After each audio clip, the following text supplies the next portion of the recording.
All right, good morning and welcome to Social Media Breakfast Bangor number 28. I'm Justin Russell of Stephanie Interactive Media. I'm one of the SMB BGR organizers and the moderator of the panel today. If it's your first time here, there are a lot of new faces. Welcome, and I hope you're enjoying the breakfast, and thanks for coming. And if you're returning, then it's always great to have you here. We want to get to the panel, but before we do, just a couple of housekeeping things that we usually go over at the beginning of the breakfasts.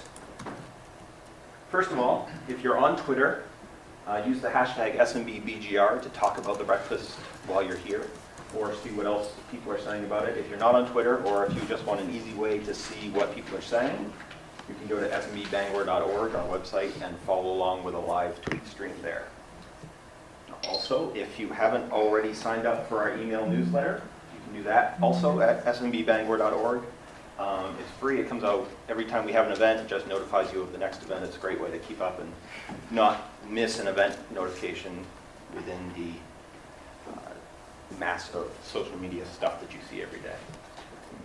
Finally, we want to thank our sponsors, Stephanie Interactive Media, where I call my home, and Angela Levesque from Remax Advantage. So thank you very much to them for helping us put this on. So with that, I'd like to introduce our panelists. We have a really great panel who are probably going to be tweeting the whole time. This is what they do. I find it funny, though, that there's 3 phones and my gargantuan MacBook. You need to get with the times. I don't have a phone, for those of you that don't know me. See, we'll cover this. See? So, Social Media Breakfast Bangor, I want to first introduce Carolyn Callahan. Hi. Third, over there. Oh, thanks. Carolyn is the noon anchor and 5 p.m. co-anchor at WABI TV. She's constantly on Twitter and Facebook, keeping viewers updated about what's going on throughout Eastern, Central, and Northern Maine. And she's also honored to win the SMB BGR #Tiger Award in 2012.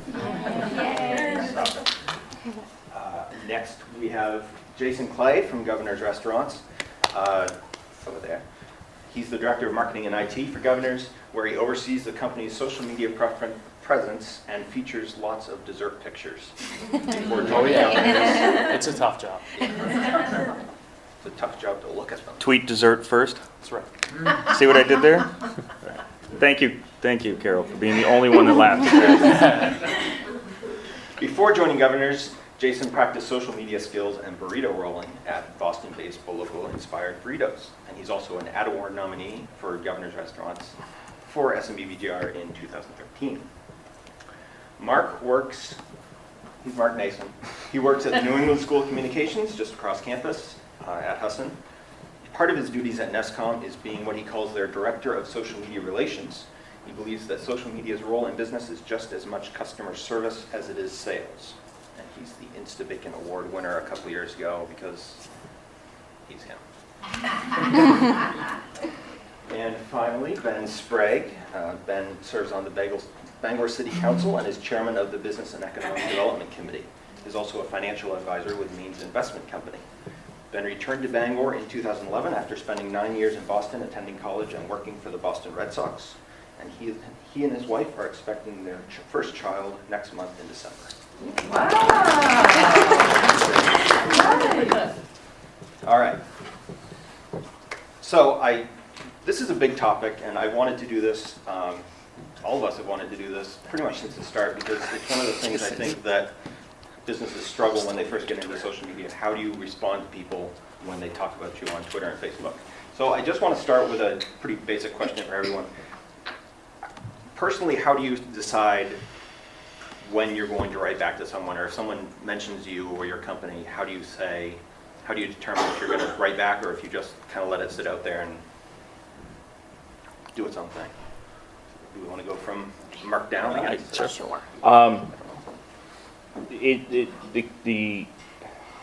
The tone is everything for me. So if it's a positive communication, whether it's on Facebook or Twitter, if it's a positive thing, if they like something that we're doing, if the student's really excited about an exercise that they're doing in class, then I'll jump right in and speak with that voice of NESCOM. If it's a negative It really all depends on the situation, because if it's a negative, you don't necessarily want to try and fix everything. Sometimes you just have to sit there and listen, because you're not going to be able to diffuse every single situation. So I don't have a set definition for when do I respond, because every situation is different. I really enjoy responding to people and interacting with people. When I ran for city council 2 years ago, one of my goals, apart from the policy aspects of the job, was to be extremely transparent and available and open. And I've tried to do regular updates on my Facebook page for city council, and I try to respond to basically everyone. I do have a motto that I'm sure a lot of people use, that is, don't feed the trolls, where if you have people that are trolling, and I don't even know where the expression troll comes from, but if you have people that are really trolling your page, and it's going to happen. I think all of us who are involved with our own social media pages, we want to have followers, we cast a wide net for followers, and when you cast a wide net, you're gonna get some people that you got to throw back from time to time. I think I've only done it 3 times where I've actually banned someone from my Facebook page, and that was really because they were being vulgar, or not just rude, but really aggressively rude. And I have found that when I do engage people, if they're interacting with me on my Facebook page or on Twitter, I'm very new to Twitter, I only joined about a month ago, I found that more often than not, if we disagree, them getting a response sort of neutralizes the emotions they feel, because we all do it. We all reach out to people when we have a lot of emotion in us, and we sometimes regret that. But after you send the message, you can't really take it back. So a lot of times, engaging with a person, it cuts down the emotion a little bit. And I honestly, it's one of my favorite things about being on city council, is interacting with people and hearing from people. So I generally enjoy it. I'm kind of the same way. I try to respond to as many people as possible, especially on Twitter. And I kind of relate it to everyday life. If someone asked me a question in person, I wouldn't ignore them. I wouldn't just not say something to them. I would answer their question. And if someone just said hi to me walking down the street, I would say hi back. So I try to use that in how I use social media too. It is more difficult to keep up with my Facebook, just because some things, if I put a topic up, and then it can go crazy. I mean, I can have 50 responses, and I don't have all day to sit there and monitor every single response as it comes in. So sometimes I can't answer people as quickly on Facebook. If they send me a direct message, I can usually get those quicker and try, but I don't have the time to monitor, 60 responses that are coming in over 30 minutes while I'm doing my job, the other parts of my job too. So I play it on a basis like that. I sometimes too on Twitter, I might miss a tweet. I might not see it for a few hours, and you asked me a question 2 hours ago, and now you probably have the answer from someone else. But I do try to say, sorry, I just saw this. I hope you got your answer. If you didn't, let me know. How can I help you? So I just try to relate it to everyday life. Treat people how you'd want to be treated. If I saw you in person, I would talk to you. I wouldn't ignore you. So I don't want to do that on social media either. Lots of great points here. I thought that for us, it's important to respond to as many people as we can. So even if it's a simple like or a favorite on Twitter or something like that, if somebody takes the time to comment on a picture or a post, then I think it's important to give them at least some feedback that we're paying attention. Especially for negative comments in our business, those are the people I'm definitely responding to. I'm going to make a comment back. At the very least, a lot of times when people are posting a negative comment on our page, it's emotion driven, and so they're not necessarily feeling that angry about something, but they might over dramatize it a little bit. And if you post right back to them and apologize profusely, a lot of times you diffuse that situation and you turn that guest around into someone who's more of a fan than anything else. So, and at the very least, you're showing other people who are seeing that you care enough to respond. That makes a lot of sense. When you do receive criticism, we kind of touched on this a little bit, but do you have any tips on what to do to kind of calm people down and just be like, okay, this isn't that big of a deal, or if it is, then how to express that you're going to resolve a problem or get back to them or address their issue? Anybody else? Well, going backwards a second, I want to just clarify that when I was talking about negative versus positive, I'm considering anytime someone mentions the brand that I'm representing. If it's a direct communique, if it's a direct comment directed towards @NESCOM, then obviously I respond to all the direct things, but I don't try and insert a brand response unless it's requested, unless it's a direct communication. So if someone's generally just complaining or saying great things about the brand, I'll just kind of watch it, but I'm not going to insert the brand into the conversation unless asked.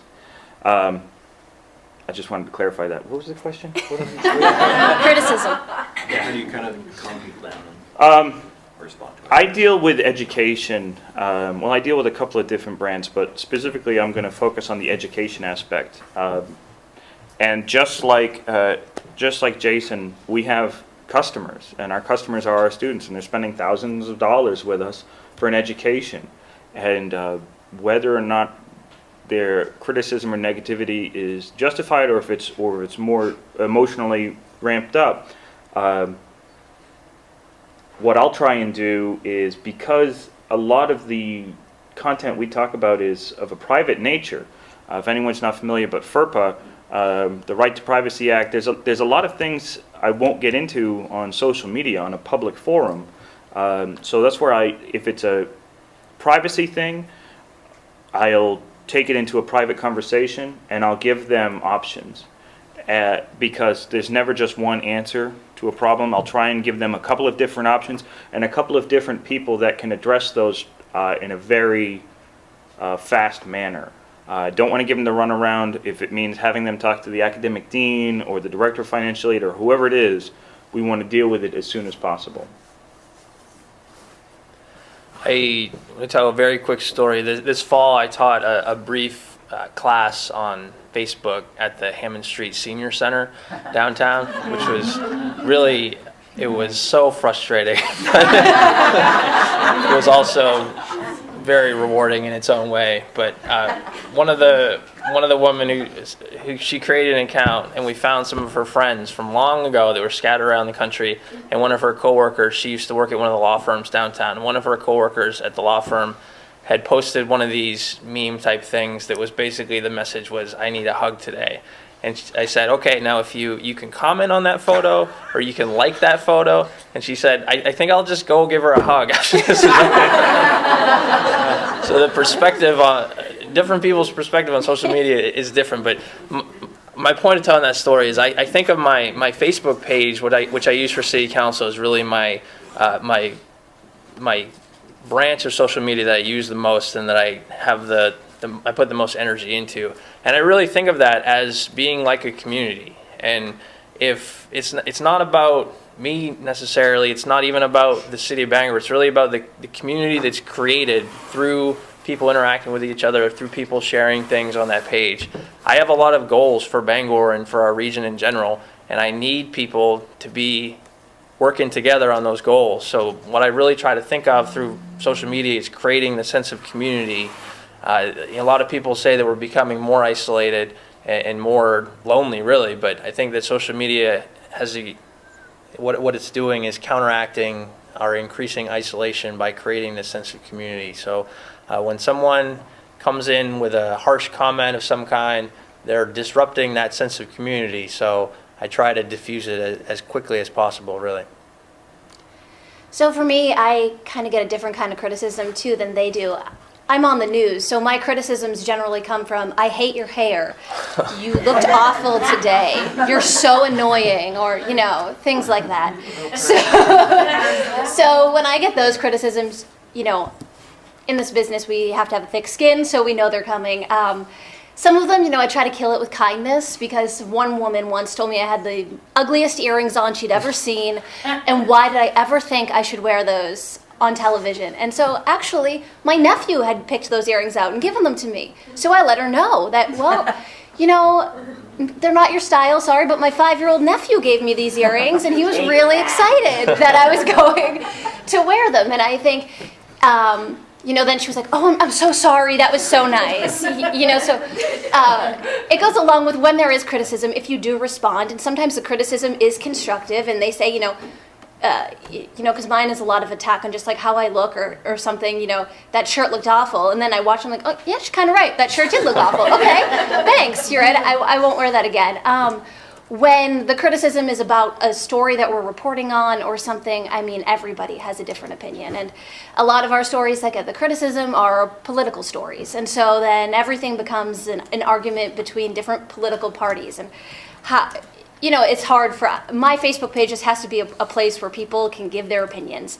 And as a journalist, I don't have an opinion, and I can't get involved in that. I try not to block anyone, or if someone starts being rude to other people and they start swearing and things like that, that's when I'll step in and say, hey, everybody's welcome to their opinion, but please, be polite. I'm going to have to remove you. You can't be a part of this page. A lot of our criticisms, too, still come from phone calls and handwritten letters a lot of times. And I find more criticism comes on Facebook than it does on Twitter. For the stories, too, sometimes I'll get criticized. Somebody will start yelling at me for a story that I didn't do, that another station did, that some other reporter did. And so when that happens, I'll say, well, thanks for watching, but you saw that on this station. Here's a link to that story. Here's where you saw that. So I try to respond. Some things, like you said, if people are trolling and they're just trying to cause trouble, you just have to ignore it. But other times, yeah, I try to kill it with kindness too. Or sometimes when people are complaining, they're right. And, say, thank you so much. I didn't realize that. We'll get that fixed. Or we're looking at that a different way now. So that's that. But sometimes and I can't say, when people yell at me about my hair or something, sometimes I want to say, what does your hair look like right now? But I have to be very nice, so, yeah. A long time ago, before sort of Facebook and Twitter and all that stuff appeared, somebody once told me that there's a 3% jerk factor out there. And I think on Facebook, I think that's more like 10%, maybe a little bit higher. One thing that we look at is, listen, we're human. We make mistakes. We know that. Sometimes, you'll come in for breakfast. We'll screw your order up, and you're angry because you haven't eaten, you haven't had your coffee, you've waited a long time. It happens, unfortunately. So my goal is to be completely honest and a little bit humorous at the same time, and kind of have that persona. And obviously, if you're posting about a really bad experience, then we're going to treat that very seriously and apologize and see what we can do to help make that up to you as much as we can. Obviously, we'd rather have somebody talk to us face to face in a store so we can fix it immediately. But let's be honest. I'm not necessarily going to bring something to a manager at a store if I'm unhappy with something. I'm more likely to go and post something about it on Facebook or Twitter. And so I realize that the majority of us, it's easier to do that, sort of the internet tough guy scenario. And so, we treat that, completely believable situation and see what we can do to take care of it. So Mark brought up something that I want to go into a little more. You don't all have FERPA to deal with, but there's a time when you should address things publicly and when you should address things privately. How do you decide, because you all have different roles, because Carolyn, you're probably one of the most visible people in Eastern Maine. Ben also is, known around Bangor, and he also has the public duty. And then Jason, everyone knows Governor's Restaurant, so it's a brand that you have to protect. How do you decide when you want to make an exchange private with someone, especially with negative feedback, and when you want it to be kind of a private thing, when you just say, can I give you a call, or can I direct message you, or something like that? So I'll lead off on that. I think it depends on the severity of the comment. You kind of judge that, based on when you read that and how crazy it sounds. If it's something that is, almost unbelievable, then I think that's when you might want to take it offline and be more personal with it. I know we had a situation last year where one of our employees at one of our restaurants was let go And we had people posting on our Facebook page about that. And obviously, we're not going to discuss personal matters, on Facebook. It's just not the right thing to do.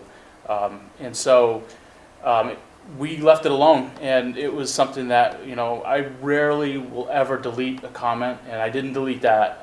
And we actually had some of our fans jump in and defend us, which was actually kind of cool to see. But it's, for the most part, if somebody posts something in the public space, then I'll respond to it in the public space. It's only at the very severe end of things that I would take that offline.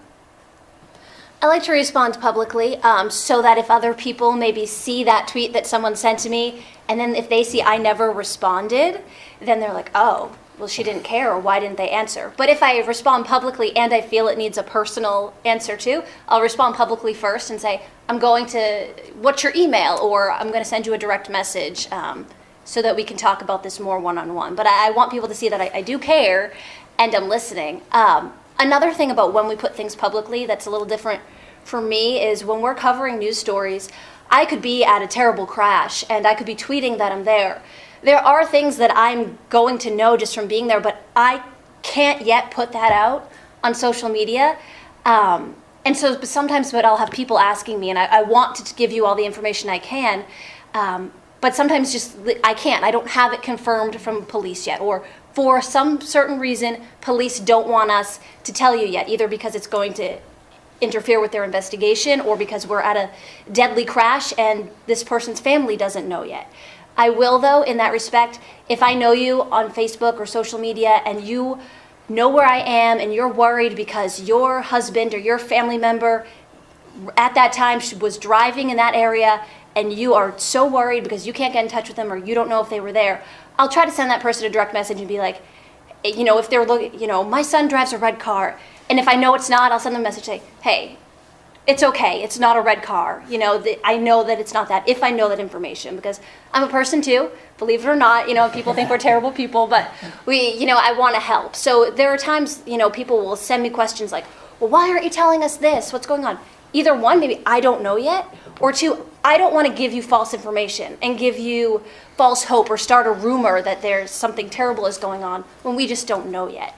But as soon as we know the information and we have it solid and confirmed, we'll put it out there. But if someone has a question more personal and I know them and I know that they're worried, I do try to personally send them a message and let them know what's going on, because I wouldn't want to be in their shoes freaking out, if there was no reason to be. I would echo the comments of both Carolyn and Jason that my default is to just make everything public unless it's a personnel matter with the city or negotiations. Our city legal department negotiates a lot of things, a lot of contracts. Waterfront Concerts is a big example that we're in negotiations with them over the new contract. And I don't know if you heard, but there was this controversy of Waterfront Concerts this summer. I mean, it was really just took the community by storm, really. But there's info that we just can't share because it affects negotiations. But my default is always to be public about everything. And I think that, as Jason said, it's great when your followers will stand up and help correct someone or defend you. That's a great feeling. But if someone just disagrees with you, my own personal philosophy is just let it stand and let sort of the marketplace of ideas, if you will, sort out what's right and what's wrong. For the NESCOM brand, it's as I said, unless it's a direct message, not in the Twitter sense, but if it's a comment directed at NESCOM on our Facebook or on our Twitter, then obviously I respond immediately in the best way possible. But there is something to be said for, and again, I'm a different beast because we're talking about education. There is something to be said for letting it play out. You don't have to jump in and, in my case, immediately try and diffuse every situation or make everybody happy, or, and trust me, there's plenty of times you want to do the exact opposite and go in guns a-blazing and say, who the hell are you to tell us ... But, well, we all have those moments. We all have those moments when someone challenges your brand or your business, and your immediate response is that defensive, bring it on concept. But a lot of times I'll let something play out because the students, our clients, who are very invested in the brand, in the concept, in the legacy of the school, they will police each other. So give it a little bit of time and see how the next person comments or how the next person reacts, and kind of gauge, because there's no need to go in and diffuse the situation. They might diffuse it for you in a lot of ways. But we're talking about 4 very different ways of using social media here. So I would not suggest that for Ben, because he needs to be public, right up front, making sure everybody knows I'm paying attention. And it's not that NESCOM isn't paying attention, it's just that, just hold on, because I'll bet you if we wait 5 seconds, someone else is going to see that and say, no, that's not the way this is, and maybe you had one bad class experience, but this is my usual experience, and they'll kind of buffer that out. That's actually a good thing to go into a little more. Like with Carolyn, she's right at a crime scene or right at an accident scene or some good news scene, I guess. Yeah, too, something every once in happy. a while. Yeah. So- Puppies and kittens. Yes, Puppies and puppies kittens. and kittens all the time. So the timeliness factor might be a little more, might be a little skewed for her because people want information right now, want answers to questions that they have if she can provide them. But at the same time, you want to let things play out and you want people to kind of come to your defense and that sort of thing.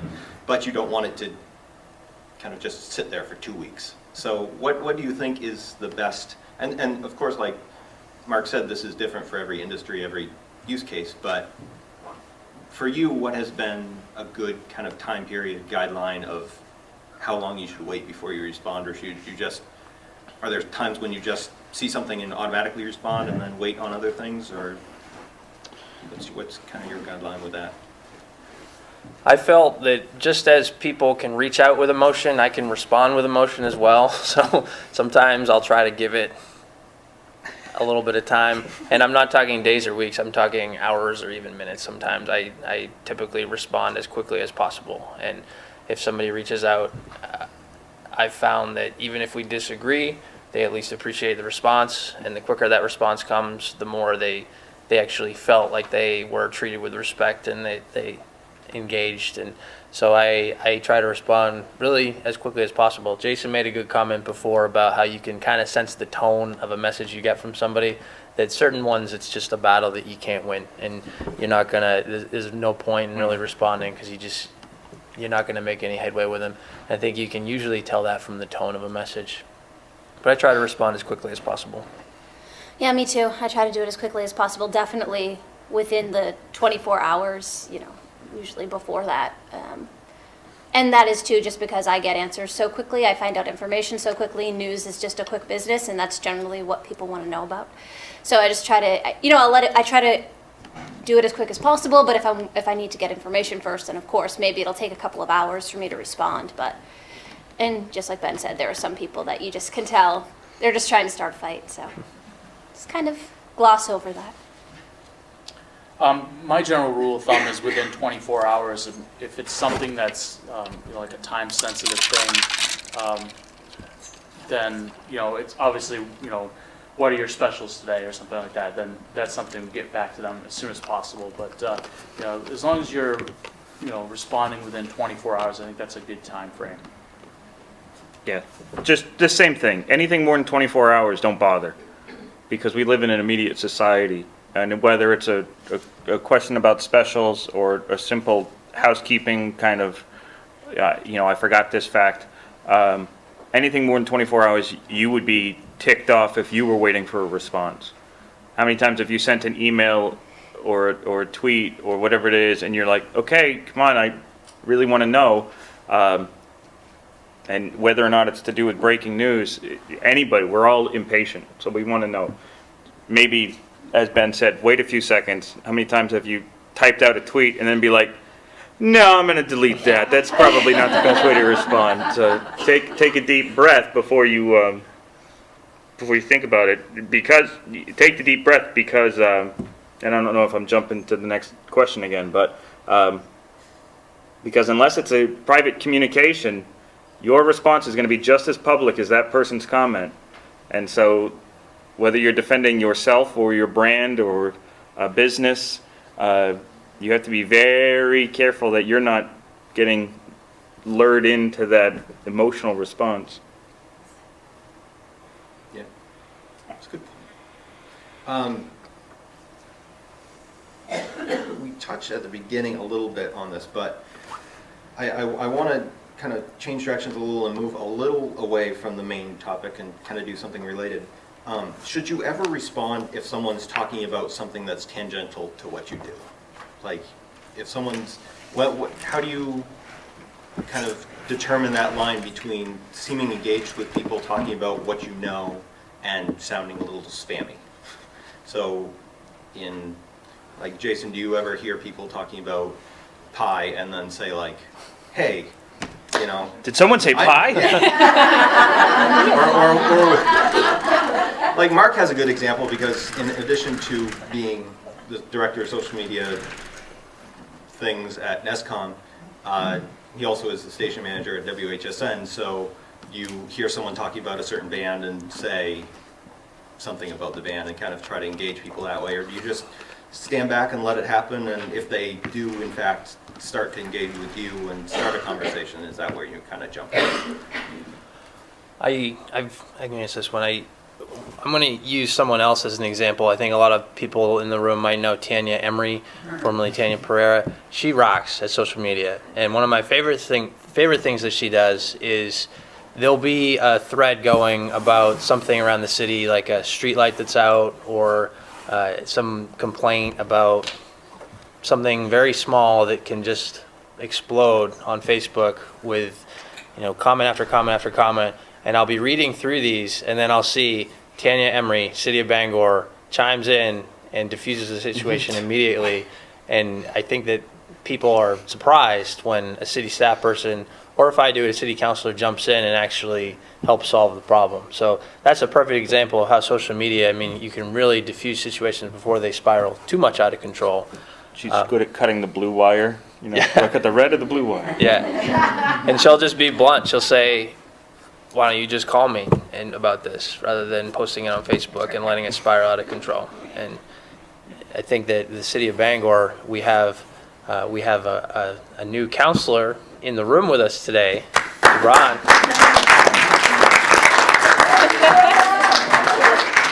And really, we have a good group of counselors now that really understand the value of social media. The city of Bangor is working on its social media to try to improve it. But we're not really there yet, but I think that over the next year you'll see a lot of improvements, thanks in large part to Gibran, Tanya, Josh Plord, another young counselor. We're really going to change the way that municipalities interact with people and vice versa.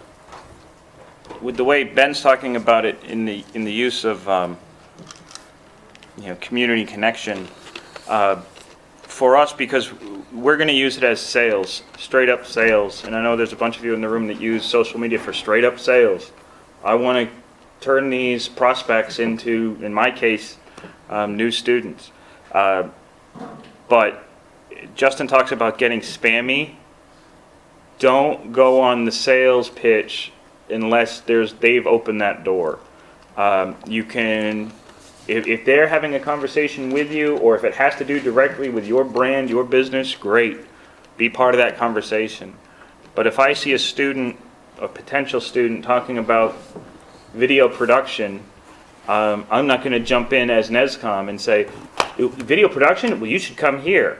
However, if someone responds to, I'm sure you all have search tools set up. I've got my Hootsuite set up right here.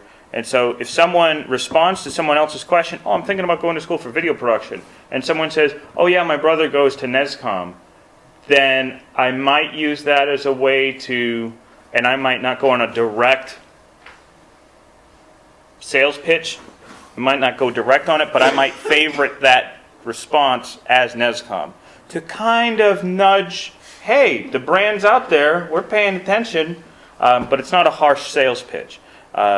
So we're not going to jump in and engage unless asked. But at the same time, we might kind of dance around and stand in the back of the room going, well, we are over here just in case you want to talk to us. That's a little different because I'm not really trying to sell myself. Well, I guess in a way, sure, I want you to come to me for your news. But if I see somebody asks a question to maybe another reporter, if I know if that's one of our reporters that they're asking, but I know they're really busy, maybe they're not going to see that for a while. If I know the answer, sometimes I'll jump in and give that answer. If I see somebody asks a different station the question, and maybe I notice that they haven't answered, if I know the answer, yeah, I'm going to jump in and say, oh, hey, I know the answer to this. We have this story. Here's the link to the story that we already did on this. Things like that. But I don't try to, push myself on it. If you're having a conversation with someone else, you can have your conversation with them. But if I think I can help or be a benefit to the story, then yeah, I'll throw my 2 cents in. I think that we are obviously trying to sell a service, and I think there's a line there between being creepy and not. And so, like if somebody, we do this more, I'd say, on Twitter than Facebook. If somebody in our feed happens to mention they're looking for a tuna melt or something like that, then yeah, we're going to jump in there and say you can get a tuna melt right now at Governor's. Or pie or something like that. And like Mark, yeah, we've got a whole bunch of different hashtags and subjects that we kind of follow on Twitter. And if somebody mentions something there that's appropriate, then I might jump in and make a comment. But sometimes I'll do it with my personal account versus the business account too. And it kind of depends on the situation. I think it kind of depends on what the question is asked and how creepy it looks. It's a good guideline, I think. Don't be creepy. Right. Yeah. Hashtag, don't be creepy. You take any one thing away from this morning. Speaking of guidelines, do you all set yourself up sort of like a little, here's my little guidelines or my policy, this is Oh, what I yeah. Yeah. Because I kind of did that for the office. I have a little social media manual that I open up and just so I know what I'm going to do. When you guys want to talk about your I have a cardinal rule. Always know your audience. Because I'm born out of radio.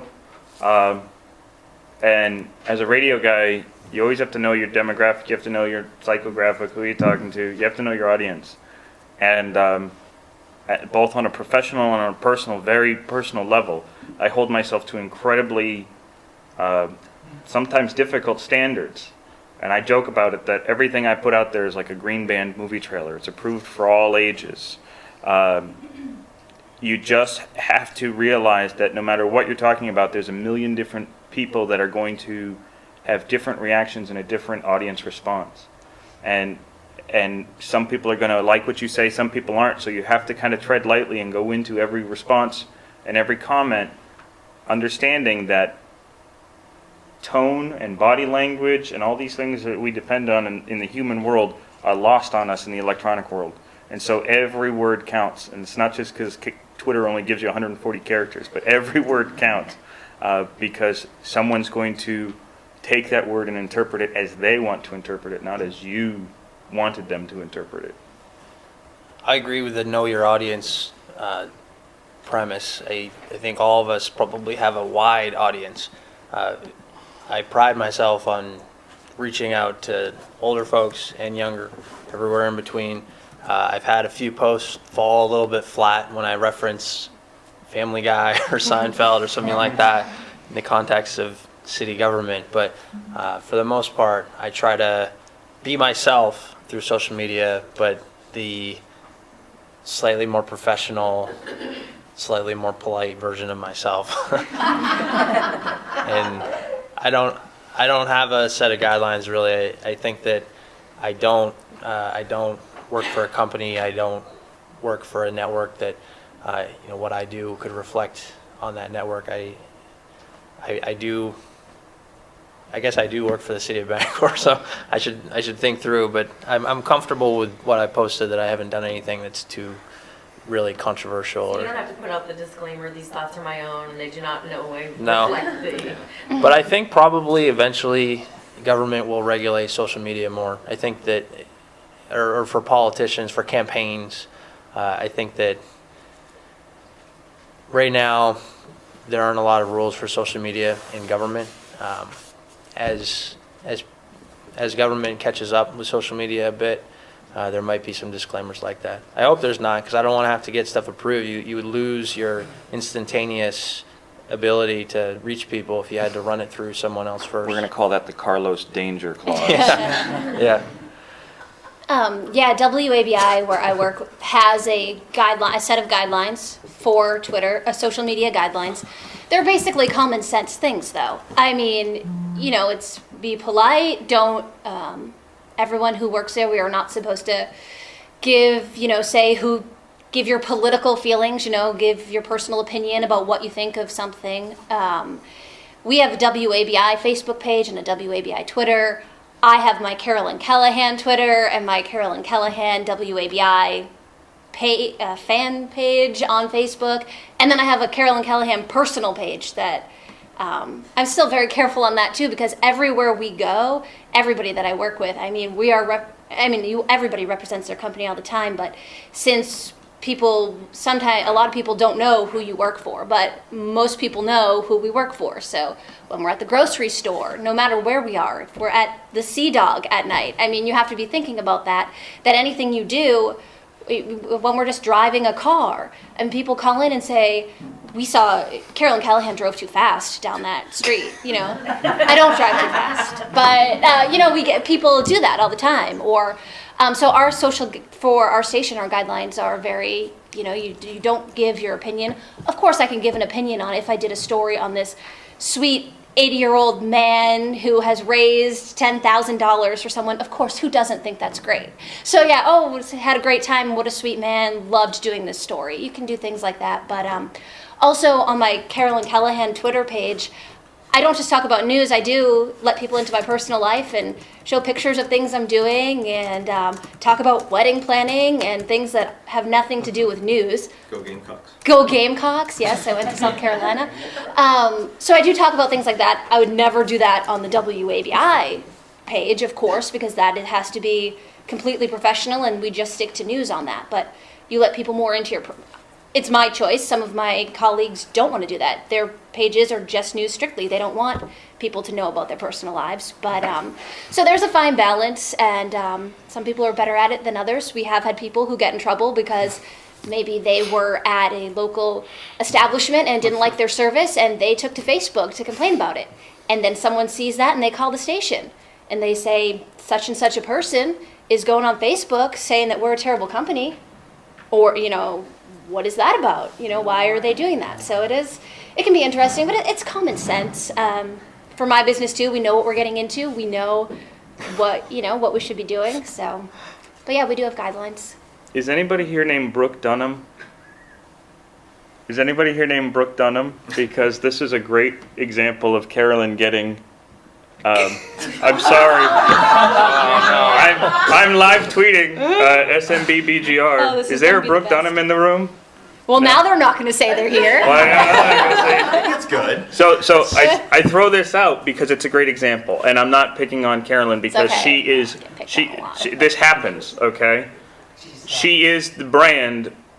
She is a brand. She's not just a person. So. Live tweeting, SMB BGR. You should be limited to how many tweets you send within a day. Oh, yeah, you're Hashtag SMB BGR. This is the best. Thank you for, you're annoying. So, but yet she follows me, so don't follow me. That's right. That's I just had to, I'm sorry, I didn't mean to No, totally that's like jump the in. per- no, I was that's like, the oh my God, this is perfect. And I started looking around. Perfect example. Is anybody here named Brooke Dunham? That's the perfect example, yeah. I'm Spartacus. I just had a question going back to that, representing your brand as a small, as a medium-sized small business owners in this area. We have, I will have staff and they will post all they're trying to get clients or they're trying to boost their business. I always try to explain to them to be very cautious, even though it is their own personal page, and there is a fine line there. But if you're representing the brand, they have a very difficult time understanding that you can't represent the brand at one time, but then go on there and put something horrendous, you know, because you have clients on there, and you have other employees that you're working with, and you've got to be cautious. Either, it needs to be either all or nothing, is kind of the stance that I try to take. And I've seen that too with, like if you're, for me, I have the Twitter page set up, but really most people know it's me. So I'm not going to go on and like, if I go to Governor's and I have a bad piece of pie, I'm not going to go on. No such thing. Like, he's a small, you know, he's a business owner too, and even if I had a horrible experience, I would probably message him privately and not, because I know as a business owner, I would want him to do the same, so it's kind of a courtesy type thing. I know a lot of people that have dual presence online, and it's a pain in the butt to maintain. But because I know a lot of people that work in radio, and like Carolyn, and I think Carolyn in the past has made the switch to a professional presence on a Facebook presence. It was a while ago, but every now and then I see friends of mine on Facebook decide that, okay, starting today, if you want to keep track of me, this is where to find me. And it's like, I've made the conscious decision, we're going to have two different, because you're right, it has to be all or nothing. In my case, everything I put online under Mark Nason, it's silly, it's dumb, it's meant to be funny, but it's as silly as it sounds. I say it's calculated stupidity. I know it's dumb, but it's dumb for all ages. Okay, because I have high school kids that come to our summer camp, and they're friends with me on Facebook. And parents going to be looking over their screen. Who is this? I almost said middle-aged guy, but who is this guy? And why is his face on a woman? If you follow me on Twitter, you know. Creepiest one you've done yet. Thank you. But it's a conscious decision that I made that this is the way I'm going to present myself at all times. I never swear. I never get into politics or hot-button issues. No offense, not getting into politics, but you have to make that decision. And if they can't commit to scrubbing everything they do to be approved for business use, then maybe they need to have two different presences. Presence I don't know. I agree with that, and I think that the challenges in the question, it's not just social media specific. I mean, people that really care about their brand and are proud of the brand they're building and are building a brand for a purpose, you're that brand all the time when you're in public. If I'm downtown on a Friday or Saturday night, people are going to know me as city councilor, as financial advisor, whatever context they know me. So the rules of interaction are really the rules that you'd have anyways about carrying yourself with how you want to be perceived. And I think in Bangor and in the greater Bangor area, you know, none of us are such big time people that, you know, we can't be ourselves when we're out.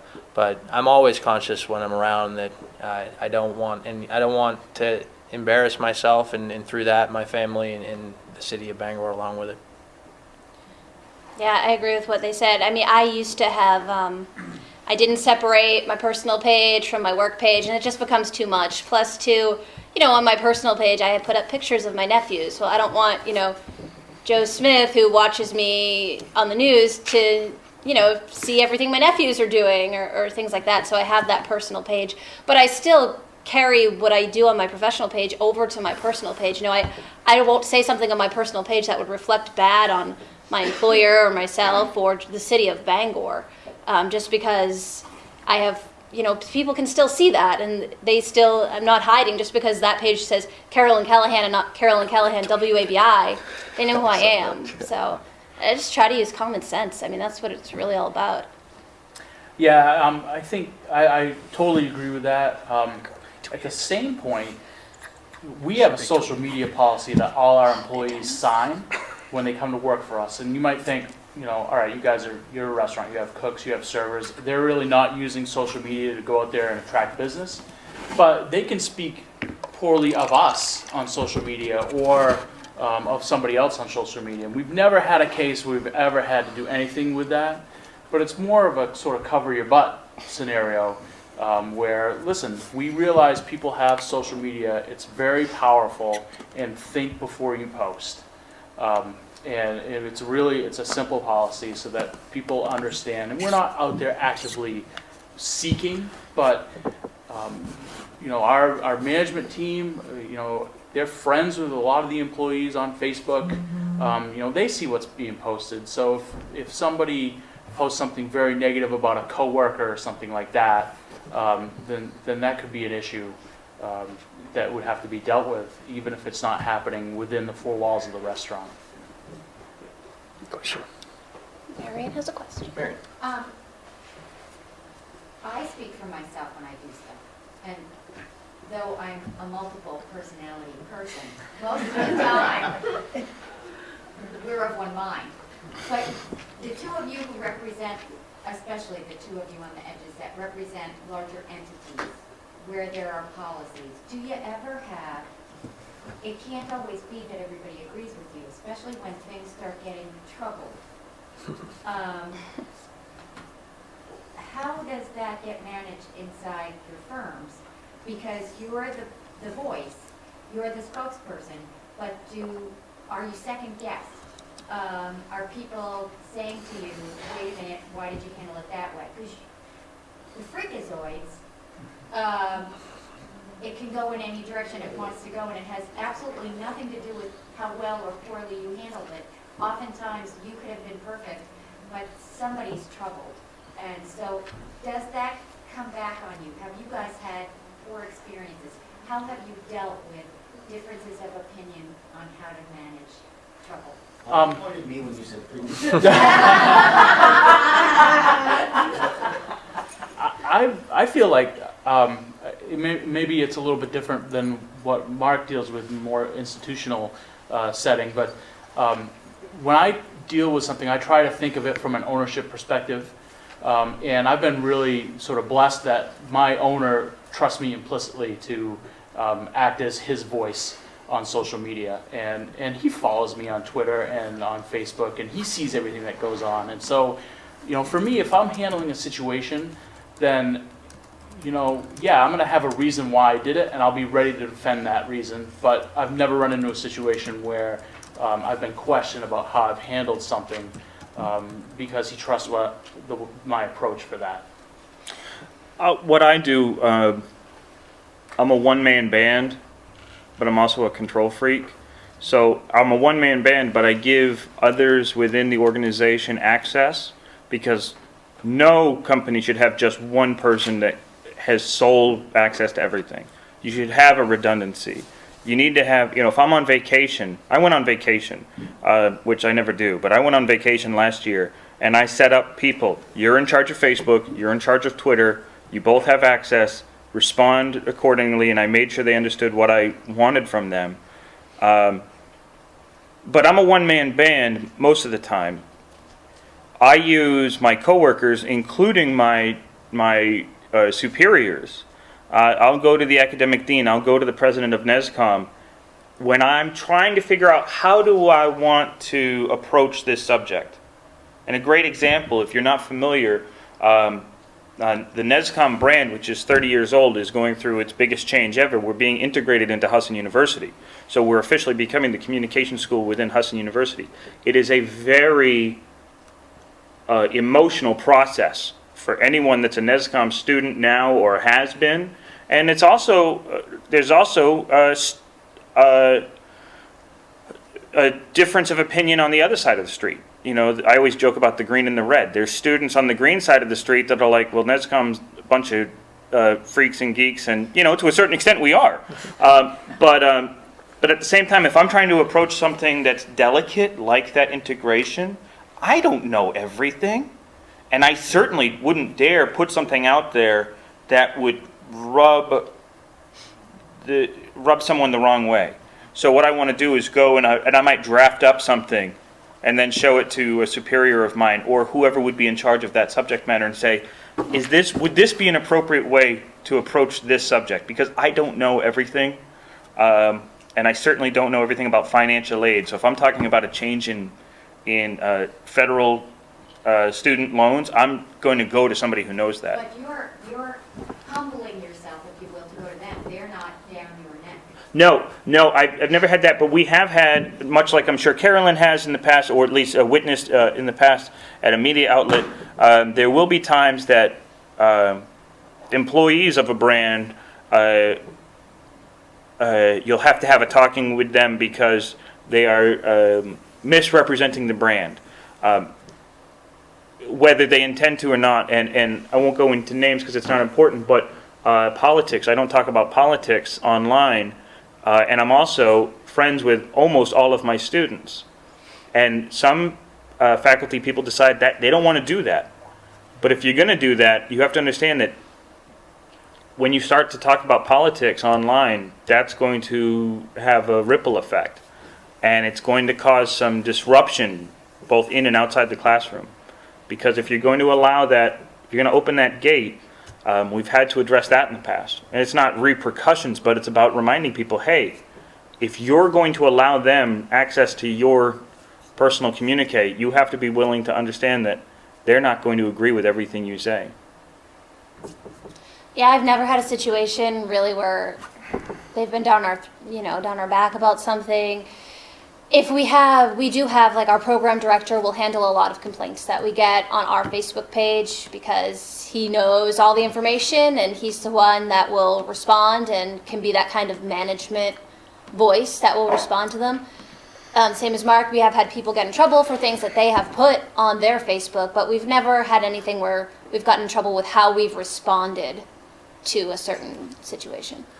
Kind of combining your question with the question earlier about guidelines, I also work as a financial advisor for a means investment company here in Bangor, and we are heavily regulated, as I'm sure, Marianne, you are with your business.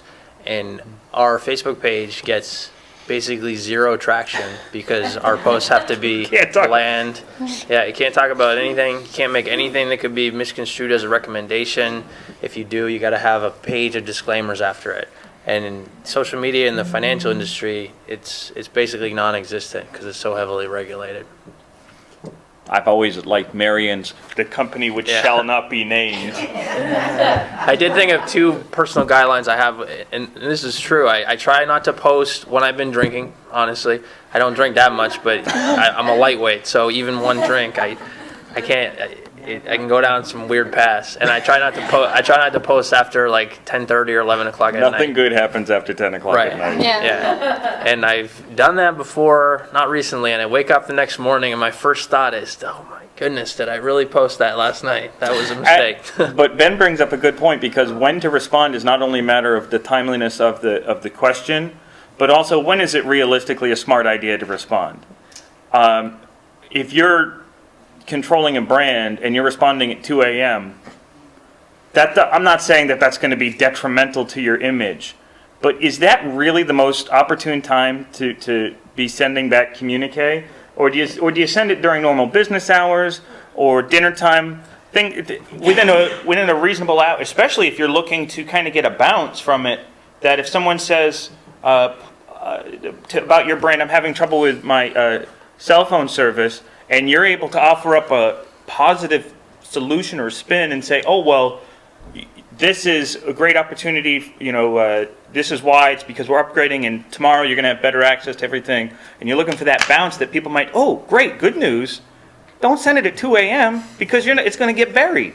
People are going to wake up at 8 a.m. and it's not going to be anywhere near them. You put it out there when it might get some traction.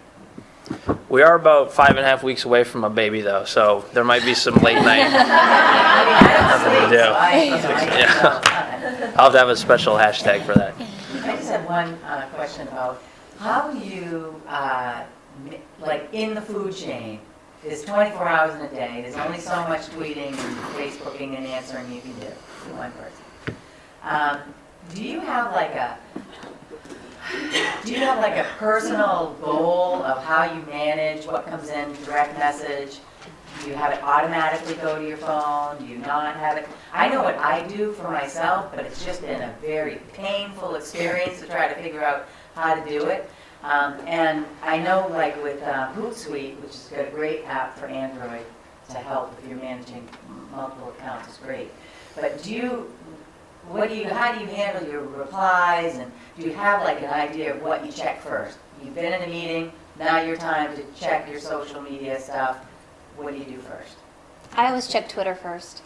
I just, even when I wake up in the morning, it's the first thing I check. And, if I've been away, if I've been doing something for an hour, I check my Twitter and then I check my Facebook. I should Do you use check a your Hootsuite. replies first, or do you check your, I check my replies and Yeah. then I kind of go through and see what there is. I mean, I have my phone with me all the time, so even on the weekends and at 2 a.m. If there's someone asks me a question, I'm probably going to answer you. I'm asking you at 2 a.m. this morning. Yeah, I'll answer as long as if I'm dead asleep and I don't hear it, I won't. But that's different though. I mean, I have coworkers who the only time they look at their social media is when they're in the office. That is it. And when they're off the clock, they're not looking at social media again until they come in the next morning, and that's it. I check Facebook the most since I'm just getting on Twitter now. Probably will check it more, but my Facebook page, I also have a personal page, but my city council page I check the most frequently. I'm also lucky in that I work with a day job where I'm at a computer all day, and my company is okay with me up to a point being on social media. I will say a little bit different though. I try to shut down on the weekends a little bit.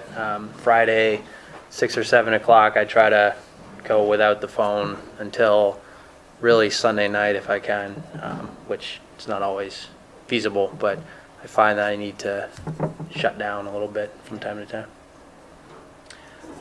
I don't know how you could do it without one of these things. So I'm gonna kudos show to you. Look, the Facebook Pages app is a great app for that type of stuff. I mean, obviously you have it notify you when you get something. Like Carolyn, I'm a Twitter person. That's sort of my go-to social media for myself, and it's easy enough to kind of flip back and forth. I can't do Hootsuite. I just can't get into it. I'm more of a TweetDeck kind of guy. So, if I'm at my desk, that's what I've got up between that and Facebook. I was a TweetDeck guy. I was a dedicated TweetDeck guy. I kept the old version of TweetDeck, 10 point, whatever it was. TweetDeck was bought by Twitter, and one of the first things they did was they stripped away the access to be able to post to multiple Facebook feeds. So it killed me, and I became a Hootsuite guy. So for me, I don't have a phone. So this is me, 24 hours a day. If I'm online, I'm checking this Hootsuite panel, and there's probably a lot easier ways I could do it. I've got my feed, Mark Nason's mentions, NESCOM mentions when they direct reference us. NESCOM as a word search, because a lot of times they'll reference NESCOM, but they won't actually give an @ symbol. So that's how I kind of troll when someone might be talking about us. There's also a hospital in Islamabad called NESCOM Hospital, so I see that too. And then I've got WHSN search mentions, SMB GR. So my mom used to always say that I do everything the hard way. And I've got those that I'll check every day, multiple times a day. And then I also immediately look at the WHSN and the NESCOM Facebook page to look for notifications, because I don't trust everything that's going to get sent to my email. So I look for every single comment. I'm probably more detail-oriented than I need to be, but I am always looking. And much to the chagrin of my wife, whatever we're watching at night, I'll at some point be on Twitter looking. Or when I say Twitter, Hootsuite. Very rarely do I go to the Twitter application, but that's only because I can do just about everything I want through Hootsuite. It's got some limitations, but I've got too much I've got to keep an eye on to be able to do it all without Hootsuite Pro. I'm also married to someone who, bless her heart, doesn't do social media at all. My wife doesn't do that she at all. She has a Facebook account, but it's doesn't just even not have her that. thing. And if she didn't want to see photos from family members of cousins and nephews and stuff, she wouldn't be on it at all. So it's a little, I feel bad being on it all the time when I'm with her. Just we speak a different language with it, but she also gets why it's important and necessary for me. It's a little past 9, so I want to wrap things up, but I have one last question, just to kind of leave people with. Do any of you, I'm just going to throw it out there, have any role models, any companies you think do social media and responding to people really well, either on Facebook or on Twitter, people who you kind of look at and try to emulate in your own way, and just that you follow because you're really interested to see how they handle different interactions and that sort of thing? I don't. I feel like I got into social media like most of you did. It was there, so I started using it, and I've kind of learned as I went. So I don't really have any particular brand that I modeled myself after, or NESCOM after, or WHSN after. Kind of learning as I going, but I'm also being very careful as I tread. I will say, and I don't know if Jay's gonna. I always call him Jay because that's his Twitter handle, but I don't know if Jason's going to cite this one, but for me, as far as a customer relations aspect, Dunkin' Donuts is awesome. You get a bad cup of coffee and you complain about it, within 20 minutes, Dunkin' Mothership is going to tweet at you. No, that's what they call it, the Dunkin' Mothership. That's, if you don't know, that's what they call their social media office in Boston. They will tweet at you saying, direct message us, we're going to make this right. And they will give you a free cup of coffee if you don't like your coffee. They don't broadcast it, but I mean... Everybody's like... Yeah, everyone's like, my coffee. Terrible cup of coffee. But if you put Dunkin' Donuts messed up my order this morning, you will get a personal response from Dunkin' Donuts saying, we're going to make this right, DM us. So on a customer relations side, and that's where I gave myself the title of Director of Social Media Relations, because that's what we're doing. We're customer relations. We're trying to make sure people have an actual person they can talk to. Dunkin' does a great job. JetBlue does a good job too. Yep. JetBlue is always answering, and they will give. I've gotten, like they'll give people vouchers or stuff. They'll DM you if you say you have a problem, and they'll give you like some money off or a free one of those, something free. So they're great. I was impressed recently. Indiana University had an incident on their campus, and I actually tweeted them about how great I thought that their use of social media was, because they were looking for like a gunman a person with a knife on the campus, and they were tweeting real time and letting people know what was going on and responding to parents' questions whose parents were tweeting them being like, my kid is on that campus, what can you tell us?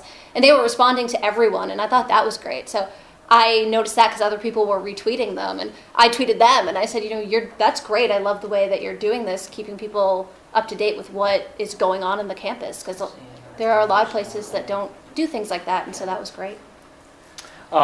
Dunkin' Donuts, was on the top of my list. I had the opportunity to meet the digital marketing manager from Dunkin' a couple of weeks ago, and they have a team. There's always somebody on point to respond to inquiries on social media. So that's really part of what they do. And every Monday morning they meet for like an hour and a half, and they kind of go over their social media plan for the week and who's on point and all that stuff. So I thought that was really cool. Starbucks, I think again, I always try to look at industry leaders in my industry. So Starbucks, Dunkin', Chipotle does a great job with that. Locally, company I look at, Red Barn out of Augusta does a great job with social media.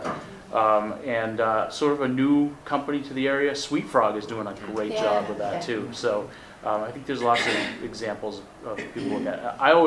I follow my friends down at Boloco because they're pretty cutting edge with that type of stuff. So whatever, I kind of model my approach after what they're doing.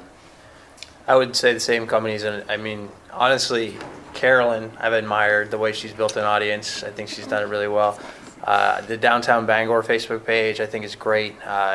Central Street Farmhouse locally. There's a few national politicians I follow too, just to see how they're doing. Cory Booker is a news senator from New Jersey. He tweets more than Carolyn Callahan, honestly, and I mean that as a compliment. He tweets every hour, really, and I could never do that necessarily, but I think it's really interesting that he seems to be the first of a new generation in the Senate in Washington, D.C. to really use social media to stay in touch with people. So I'm interested to see how he does with that. So a little bit off the response thing, but I didn't know if any of you have ever used Littlebird to try to, right now we're a small company, so I'm looking to kind of build who we follow and in return who follows us. I didn't know if you'd ever used Littlebird as a way to do that and find out. I mean, I know that they have a reporting tool that tells you how many times those people tweet a day, their average, and to find the best people. I don't know if any of you guys use that. I haven't. I haven't either. I used it at my internship. I'll look into it, though. Yeah, we're always looking for Yeah. tools. I don't need any more platforms, but we're always looking for tools. Well, I used it at my internship, and you type in search words. For example, I did it for Sun Cup, so it was like chocolate and stuff like that. So you type in chocolate, and it tells you the top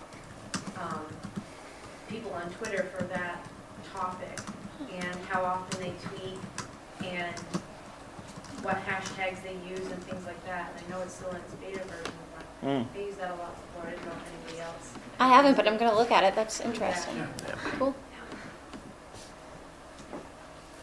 I think Any that's- other questions? I think that'll do it. So I want to thank Mark, Ben, Carolyn, and Jason for being here today and giving me a